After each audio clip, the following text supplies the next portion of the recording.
Hello and welcome to The Print. I'm TCA Sharad Raghavan, Deputy Editor, and today I'm going to be in conversation with Mr. Sanjeev Sanyal. He's a member of the Economic Advisory Council to the Prime Minister. He's also been formerly a principal economic advisor to the Government of India. So he's really well versed with the economic issues that India is facing, both from a macro level and drilling down to particular sectors, as we will see in this conversation. So thank you, Mr. Sanyal, for joining us. Pleasure to be here.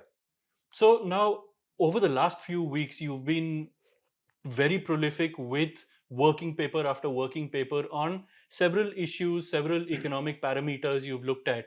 The first one, which did make quite a lot of news, was looking at the contributions of the states over the last 60 years and their contributions to the national GDP.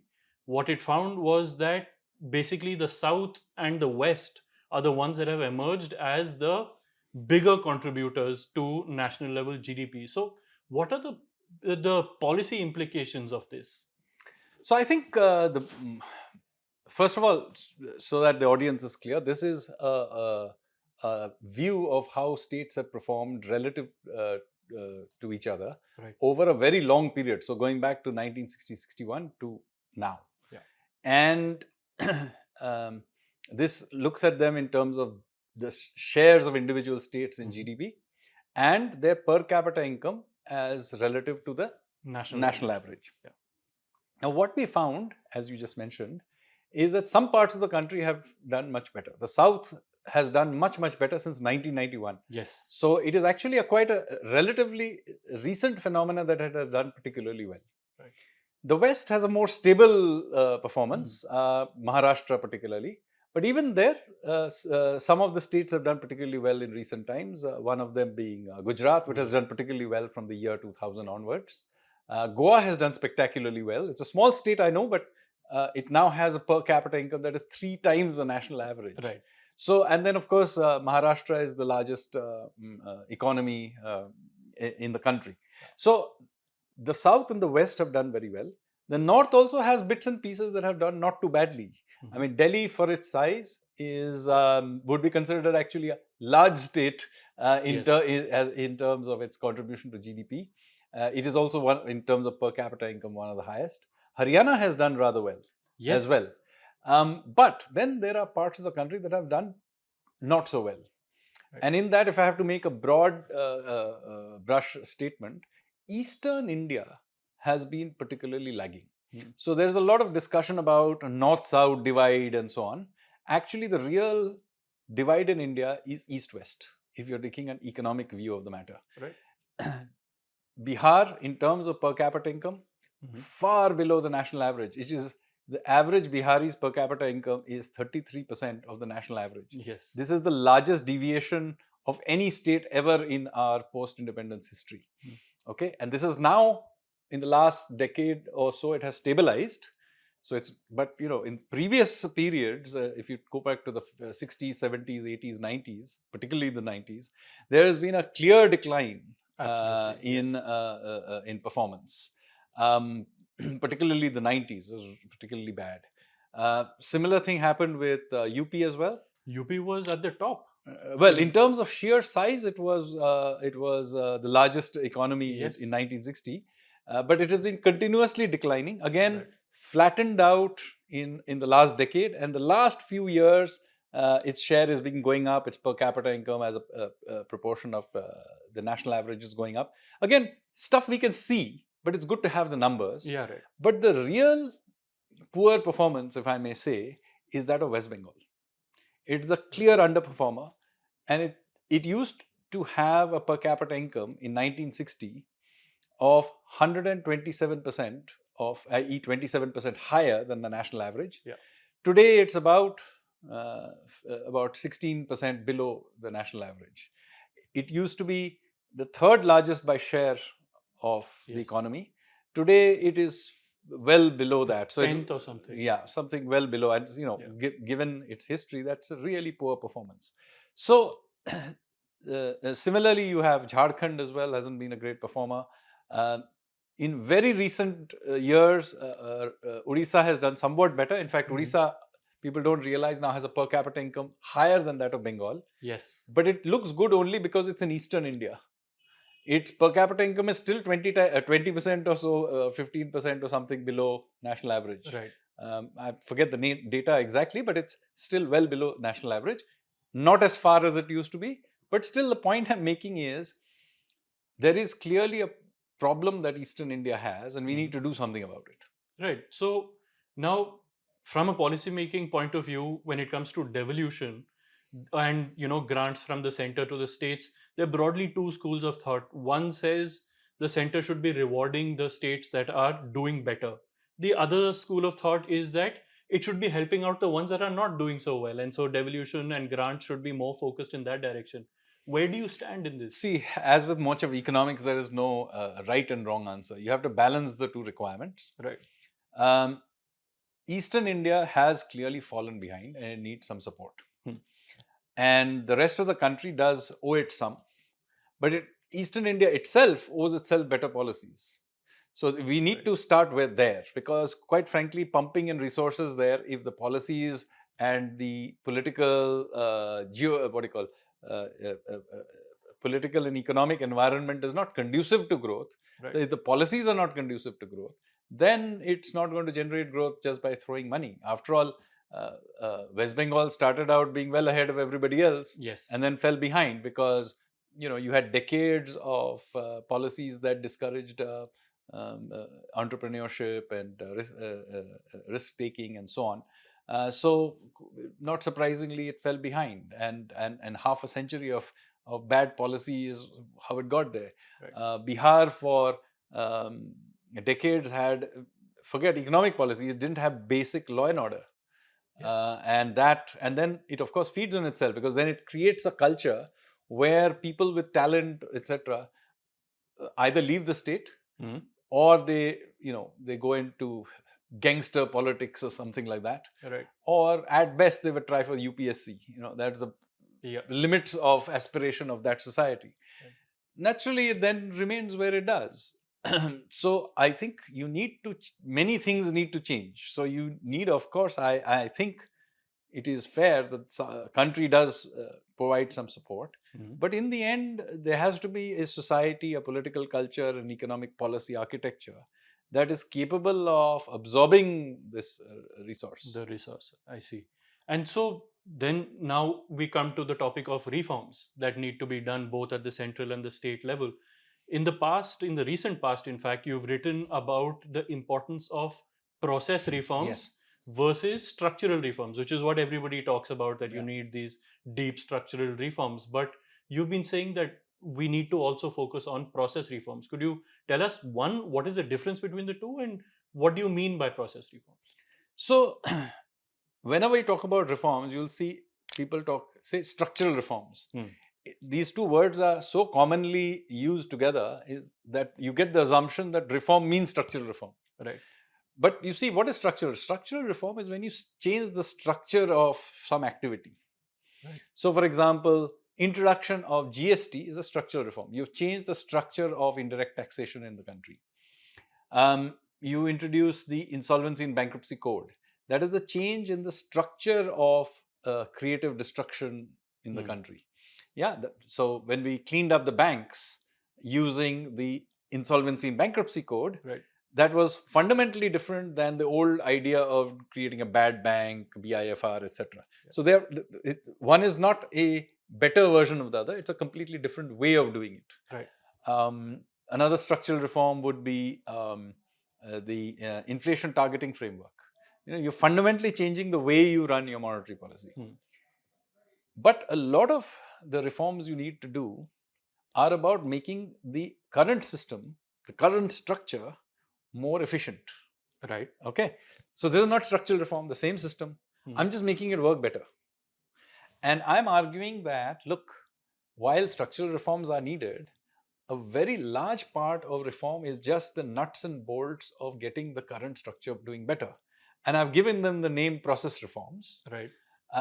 In some ways, this is a common enough thing that companies do all the time, which is process re-engineering. Yeah. So I've just taken the same idea broadly and began to apply it to government processes. So simply map out certain processes. Okay, it could be how you know, voluntary shutting down of companies, or it could be how do you the process of getting a patent, Right. or it could be legal process, or it could be some other how the process by which EPFO subscriber gets his pension back. There's been a lot of social media discourse about that. Apparently, it's very hard. Yeah, partly triggered by my articles which Yeah, I've right. published. So the point I'm making is you take the existing system and you improve the system process. Now, I'm not the first person to do this, but it's quite surprising, and this is not just true of India, all over the world, there is no literature on this. There's a huge amount of NBA school literature on business process re-engineering, Yes. but almost nothing on government process re-engineering as a class. So some individual thing got improved, they will have Do a case study. do a case study, but nobody has gone and studied this systematically. Government process re-engineering as a school of activity. So I began to do this, and so I have, borrowing from the literature for business process outrage, I have created a parallel system, given them the name process reforms, and then began to do them systematically for the last several years. Right. And with very good results. So are these difficult to do, or are these more like low hanging fruit? It's just nobody has looked at them properly. Well, depends what you're trying to do. Right. So, for example, if I'll give you an example, a concrete one. Shutting down a company in India used to be very, very difficult. I'm not talking about insolvency and bankruptcy, which is obviously one way of which companies are shut down. But the bulk of companies, 80% plus of companies that shut down every year in any country, are voluntary shutting down of companies. Okay, Right. there's just some person was running a small company, he's become too old, his kids don't want to do it, he wants to shut it down. Or it just wasn't working. Or whatever. There are large numbers of such companies that get shut down every year. They're the bulk. However, anybody who's attempted to shut down a company in India, it took years. So we went through the process. It had a system of doing NOCs, which had to be done in sequence. Why do you need to do it in sequence? Do it parallelly. There used to be huge delays in publishing the name of the company before shutting it down. Now we have automated the whole process. We created. And it's digital. It's digital. You just load your name. There's a website called CPace. And so suddenly what has happened is that system itself sends a message to all relevant departments that need to give NOC. If after 21 days they don't reply, which very often they don't, Right. so here it requires active intervention to stop the process. So if after 21 days nobody says, the system itself generates all the NOCs and sends a message to the registrar of companies to put up an ad. Now, the registrar of companies again has to actively get in the way of not putting out an ad because it is given a printout. Right. So they put out a printout. As a result of this simplification of the process and automating it, we have taken what used to take 500 days to shut down a company on average. So this is the average. Some used to take years and years. Right. That has now come down to 90 days.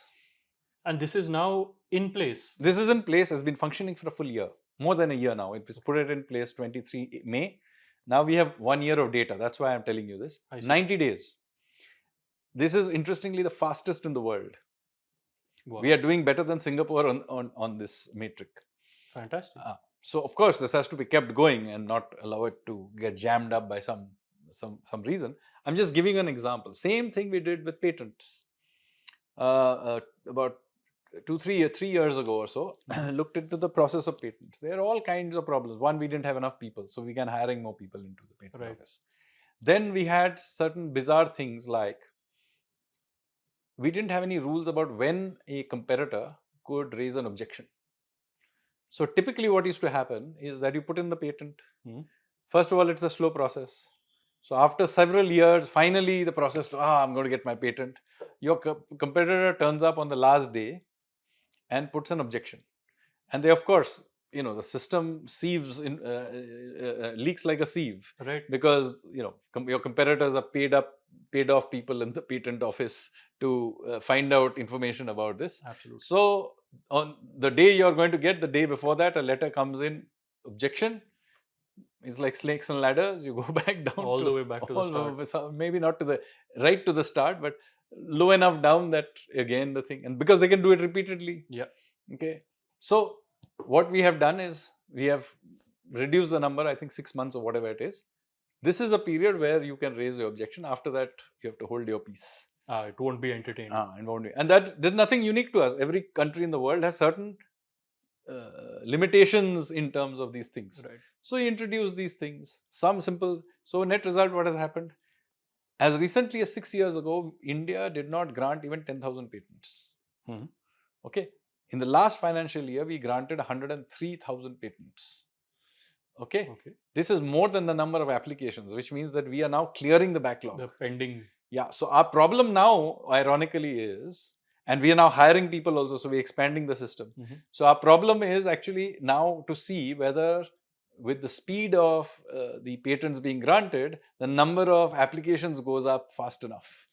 I see. So people, but then there needs to be some amount of publicity about these initiatives as well. Yeah. So I've been writing about it, as you know. Now, Right. hopefully, through your Yes. podcast, more people will get to know. But we are doing this systematically in many things. I'm just giving you a few examples. Even the EPFO issue. Right. Finally, we recognize the problem. The problem is an IT problem. The website has all kinds of kinks in it. Mhm. We are now trying to fix it. Hopefully, in the next 6 months, we'll create a system. And then one interesting thing, people don't know this, that till 2017, EPFO, which has got crores of subscribers, this is all being done manually. Even now. No. So 2017, they began to put it into Digital. form. Okay. In the last few years, we finally have it in digital form. All right. Okay, now that it's in digital form, we have to take another step, which has still not been done, which is to centralize it. I see. So right now it's a digital form, but every office has their own. Hmm. Now we are in the process of centralizing it. After this, you will be able to, but even the act of digitizing has allowed us to know how difficult it was. It's not this problem we have that withdrawals are so difficult. It's not a new problem. It was a problem when I was, 20 years old. Right. Now we have the actual statistics by office of which one is efficient, which is not efficient, etc. I see. And now we will centralize it. We can actually even monitor it centrally. So this is how these things are being Right. fixed. So then, do you feel that it is the process reforms approach that can address, what's happening in manufacturing, say in India right now, where the Make in India push and the last 10 years we've seen manufacturing grow, but it's been able to only grow at, say, the rate of GDP growth. It's not been able to exceed it. Whereas there are other sectors, say the services sectors, those have been able to grow faster without this government's single-minded attention pushing it along. So, in terms of employment as well, manufacturing, the share in total employment manufacturing has remained about the same over the last 10 years, even though the absolute numbers are growing. So, what's happening here? Do you think? So I think this is a very important thing you pointed out. You see, it's not just ease of manufacturing or ease of doing business, just ease of living. Right. Right. You want something from some interaction with the state. In most things, it's not a pleasant experience. Yeah. Now, so you have to, so getting your passport to you, which is much, much easier today. Right. That's a process reform. Okay. The fact that we have an Aadhaar identification allows us to do all kinds of things today. Even payments, that's a process reform. Although one could also argue that simply going so digital is structural change, but incrementally it is a process reform. So process reforms are something we need to pay attention to. One, it has to be taught in our academies for administration or even MBA schools or wherever we get people coming into the government. It has to be taught. People have to have the mindset of this. Right. That when you have a government office which has a queue, somebody does the simple thing of walking out there and use a stopwatch and see what happens. It's as little as that. And you will discover, and now I've done literally hundreds of these small reforms, you will discover that 90% of the problem is in 10% of the process. It's usually the case. It creates a bottleneck. Yeah. So that is the bit you need to solve. So the reason it is not difficult is it requires a little bit of effort, but the change itself is blindingly obvious once you put Look it for out it. there. So my experience is, yes, there are places where there is pushback. Some of these reforms, obviously, somebody is doing rent seeking and benefiting from the kink in the system. But by and large, when I show this in these stark ways, I have had reasonable support from both the bureaucracy and from the political leadership to do them. Right. And as I told you, I've literally managed to do hundreds of these small changes. Right. So then again, coming back to the manufacturing issue, you feel that companies might benefit a Absolutely. lot There are from these. so many small things. I'll give you one example of a change which I'm thinking of putting it together. I haven't published it really, but I'm thinking of putting it into some way. So I'm still thinking this through, audience. I haven't thought it exactly through, but Right. I'll take you through the process of thinking so that you appreciate how it is. Right. We have serious problems if you're a manufacturer of consumer goods of any kind with labeling laws and laws relating to legal metrology, which is weights, measures, Right. labels, those kinds of things. Okay. A lot of those I have written extensively on the weights, measures, legal metrology part. So let me talk about the labeling part, which I have not talked about. So one of the problems is as a labeling thing. For whatever reason, there is a change in regulations for labels. The font has to be bigger, smaller. You need to put in there whether it has what ingredients. All those things keep changing. It's okay. Nothing wrong with that. The problem is once it changes, the manufacturer has a whole bunch of these things in the pipeline. Yes. Yes. Now they are usually given some time to change it. But the problem is that these changes are subtle. It's like when you do a manufacturing, it's not like you have done, it's a continuous process. See, I will have one run of glucose biscuit. The next one will be of Mary biscuit. The next one will be. So the manufacturer is manufacturing biscuits. Now he's shipped it out. Now the change in the labeling of thing has happened. I am now moved on to creating orange and ginger biscuits. Right. Now I have to go and chase that thing down, find where it is gone, bring that thing back. It's expensive stuff and cause very disruptive. So all we need to do is to simply say that all changes, whatever those changes may be, are only announced, let's say, on the 1st of January and the 1st of July. Simple change, Right. Not rocket science. We do this with other areas of government also where changes are announced. I think FSSI or somebody announces changes on a fixed date. So as a manufacturer, I know on that day a change will happen and I have kept my inventory light for that period. Eventuality. And then I do whatever. It allows everybody to function peacefully. Instead, today what happens at any point in time, I may be on after many years, I'm gone on a proper holiday somewhere outside the country for 2 weeks. Suddenly a notification comes, you have to change this. We have been given 3 weeks to change it or whatever, let's say. Yeah. I'm really stuck. I mean, really. No, absolutely. Recalling products and then changing their labels, and it's a real mess. And by the way, many of these label errors may even be criminalized. That's another problem. So so there are a whole bunch of small reforms makes life radically easier. But the flip side of that is that a number of small ways that the bureaucracy can make it really hard to do business here as well. And those Absolutely. are the things. So this is why you have to pay attention to these things and change them. And much of the debate about policy in India gets political. Yes.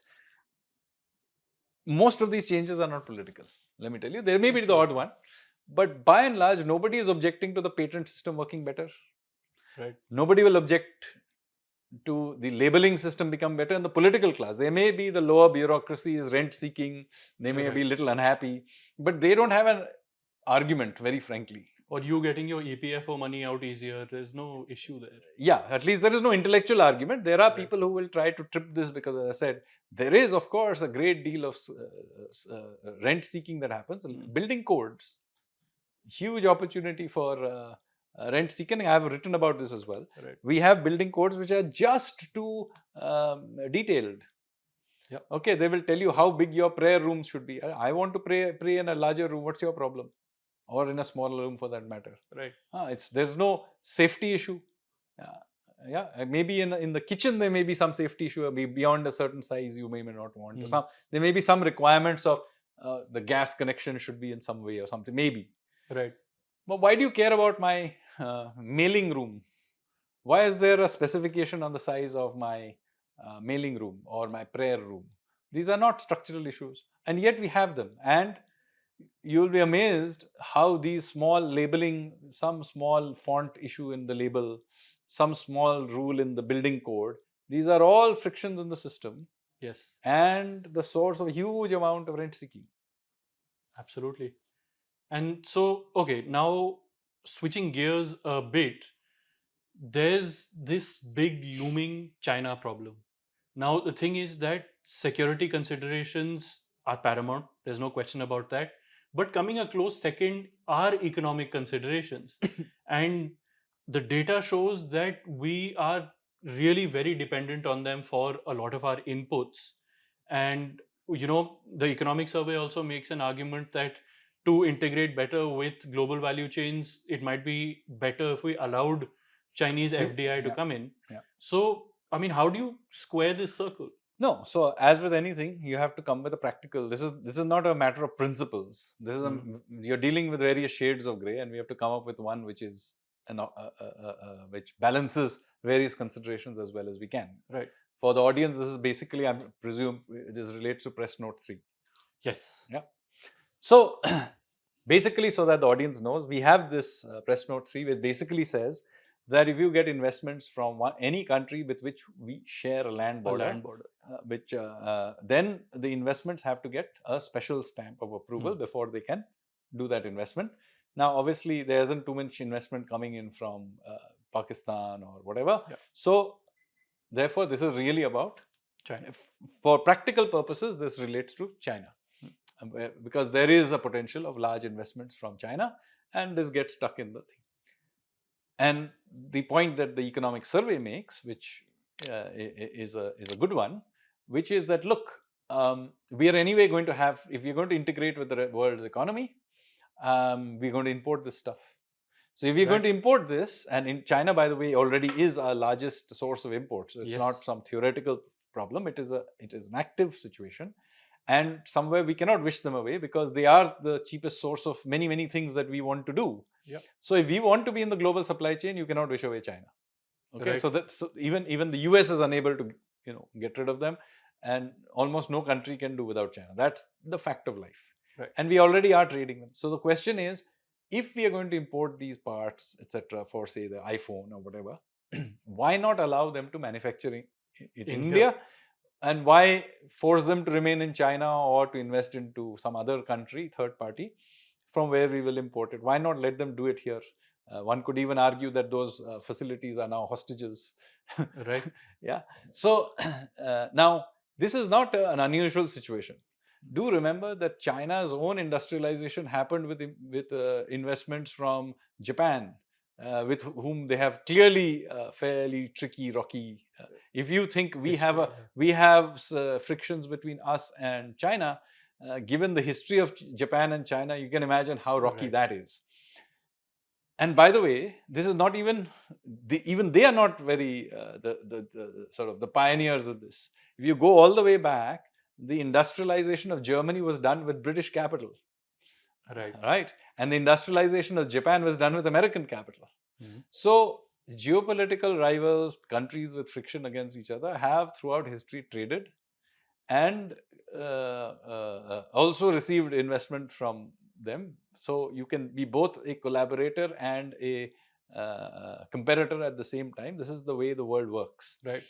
And the dramatic sort of rise of China, and now becoming a cutting edge country, has been driven by capital from Japan, one of the sources, and the US. So the main point I'm making is that what the economic survey says, that it is not unusual for countries to accept. Having said that, there is obviously certain areas where you will have some concerns. Sure. So you don't want Huawei, for example. I'm naming a company, not because it's a secret. Everybody knows their concerns about them, to run your telecommunication system. Absolutely. Yeah, that's fair enough. You may not want Chinese companies to take up, maybe dominate our procurement system. Right.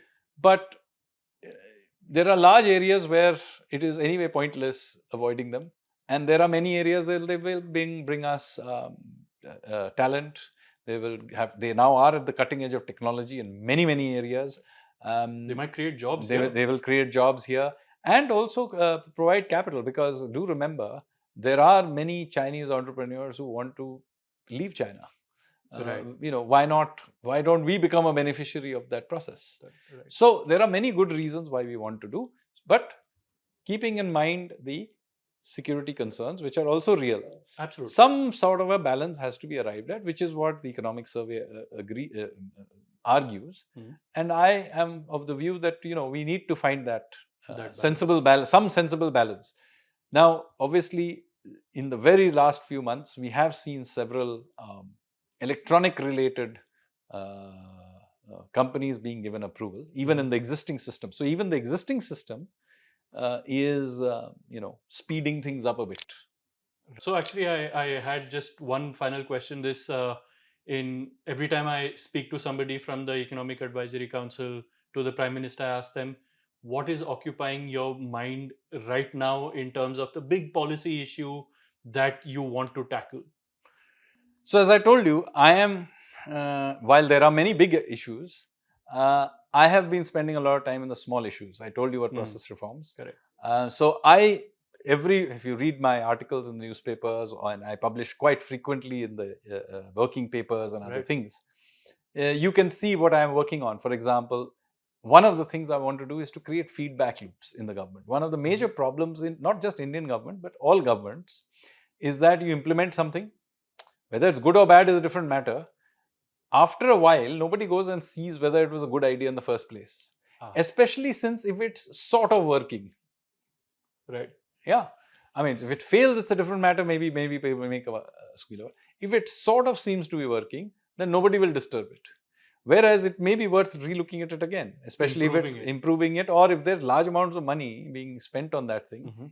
So one example of that is this whole thing we do with food fortification. Okay. Yeah.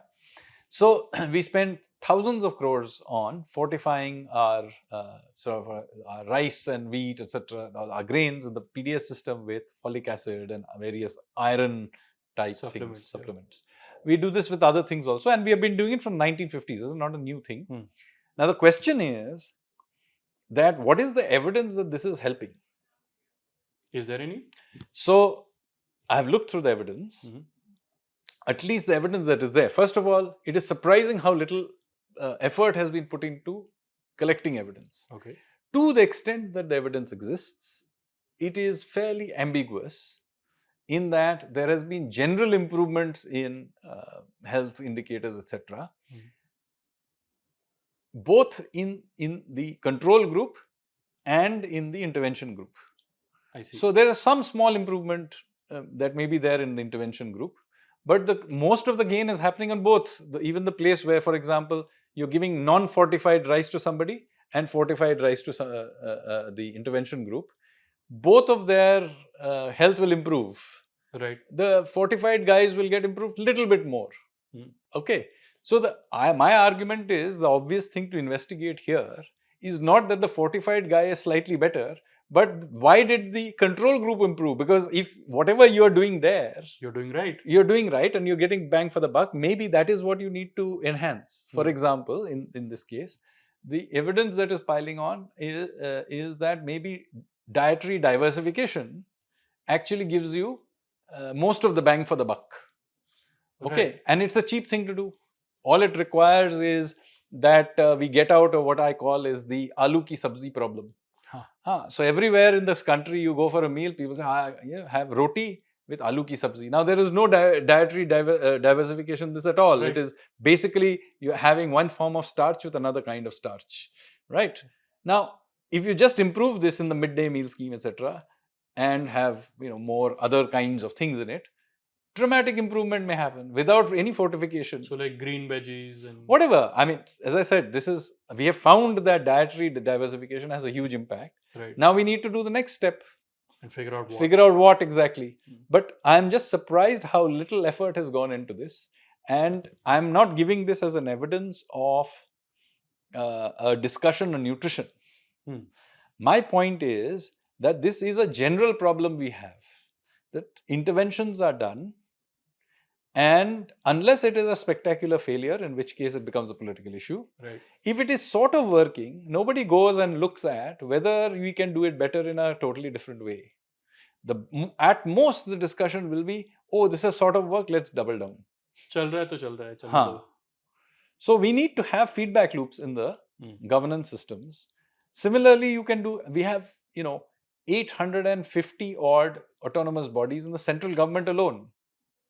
Now, some of them do genuine good work. I mean, you do need the SEBI and RBI and all these kinds of things. But there are large numbers of organizations that may or may not have made sense maybe 30 years ago, 50 years ago. Should they exist? Hmm. Should we be shutting them down, merging them? Some of them may still do some useful thing. Right. But given that they occupy, 20 acres of land in the national capital or something like that, Yeah. and have large budgets, the benefit we get may not be worthwhile. Worth it. Somebody has to do. I'm not saying that we shut them all down, but somebody has to go and do a cost-benefit analysis from common sense perspective. This feedback loop process. This is what I am a big proponent of. So when you ask me what are you doing, it's not a specific thing. It's about this: can we create efficiency gains and feedback loops? Because there are literally thousands of things you can do in the government to make it work significantly better. Right. Lower the pain points for industry and simply improve the ease of living in this country. Absolutely. But on that note, thank you so much for your time. This was very, very instructive and fascinating. Thank you. Thank you.